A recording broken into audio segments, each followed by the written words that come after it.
Hi there. There's been some important news and data today on migration into the UK economy. It's a really key issue both on the demand and supply side of the economy. I thought I'd take you through the numbers that have come out and then comment on some of the likely economic effects of the migration data. It's becoming a popular exam question and it's now built into the syllabuses of many of the boards.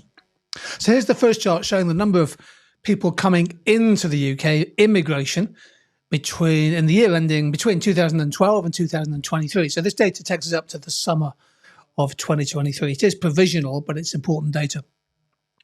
You can see the grey line there. There are always people coming who are British nationals coming back into the UK. Perhaps they've been living or working or studying overseas. That figure is fairly flat. Obviously, it fell during the pandemic when borders were by and largely closed. But you can see the absolute surge in the number of people coming into the UK from non-EU countries. We'll say more about that in a second or two. So that figure's gone up a lot.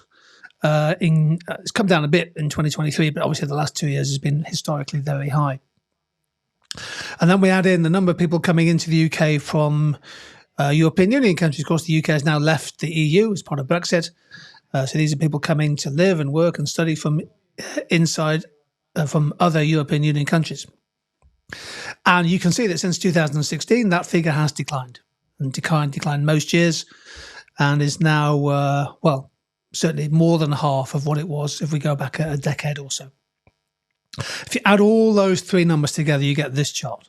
So this is total long-term immigration coming into the UK. And long-term immigration is people intending to stay for at least 12 months. So you see the fall there during the pandemic in 2020.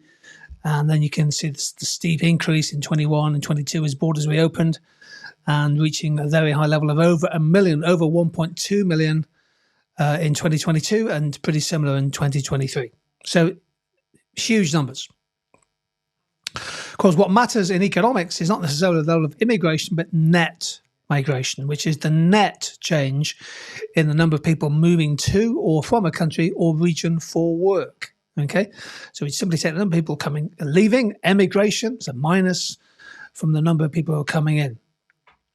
And positive net migration means, of course, more people are coming in than leaving. Negative net migration is the reverse. So here's the numbers for net migration.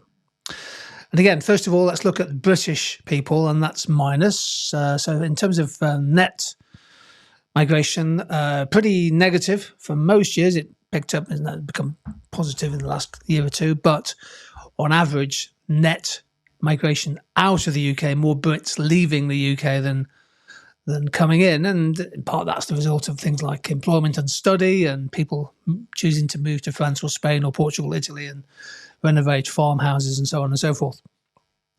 You can see there this huge surge in net migration of non-EU people. Very, very large increase. But again, we see here that the net migration from the European Union has fallen year on year.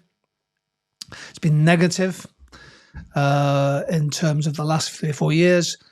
The consequences of Brexit, leaving the single market, and of course the consequences of the pandemic. So this is the key chart, I guess, for our purposes. Long-term net migration for the UK. You can see the effects in 2020.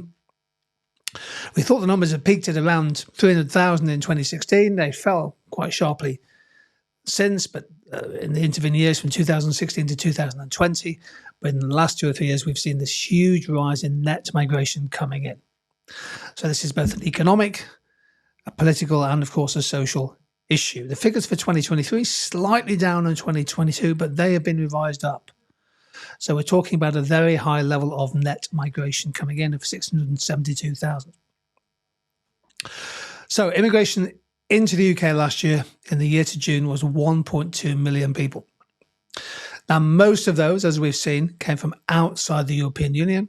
And if you dig beneath the data a little bit, you find that many are students and people arriving to work in the UK, to work in the NHS, to work in social care, so on and so forth. We'll talk about work visas in a minute, but there's been a big rise in the number of people coming to the UK on work visas.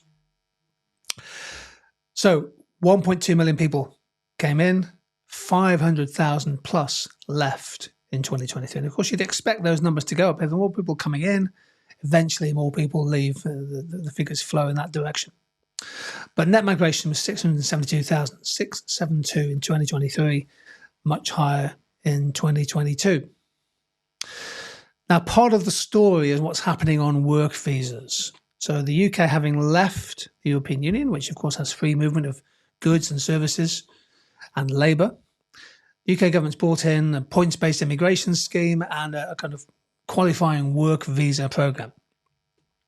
The aim being essentially to try and reduce the number of people coming in who are unqualified, but to raise the average level of people coming in with qualifications, and also to address labour shortages in key industries, key sectors, be it farming, construction, engineering, health and social care. The number of work visas, including dependents, has gone up to 538,000, 63% increase an increase of 208,000 to 538,000 people. That's a 63% rise. So when you see coverage of the immigration data, keep in mind that a large chunk of this is the surge in work visas, which the UK government has encouraged because they address the issues of labour shortages. 657 study visas. Now, there are some people saying we shouldn't include people who are studying in the migration data.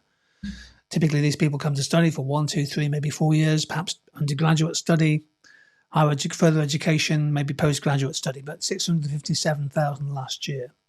And that includes both sponsored and short-term students. So we've seen a little bit about the level of migration and inward and outward. I think the other aspect to think about is the skills composition. So this data is for 2022. It's for the whole of the UK. And I've taken it from the Migrancy Observatory, which is based at the University of Oxford. And this is really quite important. If you look at the figures, what the UK government wants to do is shift the balance of skills of people coming in terms of high skill, moving away from low skill towards higher, medium, higher and higher skills. And you can see that the majority of people coming into the UK, if you add a medium, high and high skill, they capture more than 50% of migrant workers' jobs in 2022. So that figure you would hope will tilt more towards skills, high skill, medium, high skills going forward. But the key evaluation point in an essay is that the skills composition really does matter. So if you think about it, it's not just the level of migration, it's who's coming in, what skills, what qualifications, what experiences do they have, what human capital do migrants possess, because that has a long-term consequence for both aggregate demand and critically aggregate supply. Thinking about the economic effects, so here's a classic give me three. Can you maybe pause the video here and write down three likely economic effects of a significant increase in net inward migration into the UK? Well, one effect is on the labour market, the direct effect. So this is where you might be able to use labour demand and labour supply curves to help you answer. A larger labour force can stimulate growth by increasing the active supply of labour, hopefully lifting productivity. So there's some evidence that migrants typically, if they're highly qualified, typically have a higher productivity output per head than the domestic workforce. So migrants coming in can both increase the size of the labour force and its overall productivity, which can drive improvements in growth. And often many migrants coming in, they help to diversify the supply of labour, a diverse set of skills, filling key gaps in the domestic labour market, for example. Second consequence would be for growth. So migrants often contribute to innovation, entrepreneurship, economic dynamism, and an expanded workforce can lead to increased economic output, real GDP, via both long run aggregate supply and aggregate demand. So the migration is one of those topics which can have effect on both short run aggregate supply, long run aggregate supply, and aggregate demand. But obviously there are challenges as well, other issues. So a growing population on this scale, if it's persistent, puts pressure on infrastructure. So if the population is growing rapidly, increasing demands on things like transport services, housing, education, and healthcare, as we've seen. And of course, that can be accentuated in certain parts of the UK where net inward migration is a high percentage of the local population. So when I think it comes to migration, it's important it's clearly a very political issue. And the migration data is actually very volatile, very hard to forecast for the UK. This issue is not going to go away. Historically, high migration is the result of complex factors, both short-term and medium-term.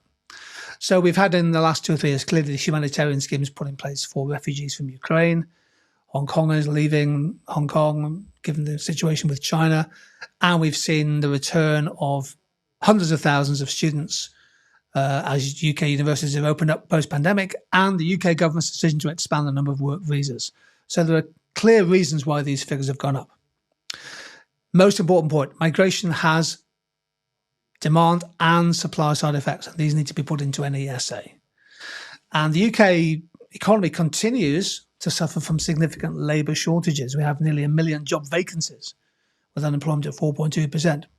So I think we can expect the number of long-term work visas to stay high, regardless of which government is in power, because of those persistent skills labour shortages. But as I say, this is a really important topic. Keep an eye on the data, keep an eye on the issues, think about the economics of it, try and avoid putting excessive political judgments into essays, try and think about the short and medium and long-term effects of a high level of migration. Thanks for joining in, take care, and see you soon.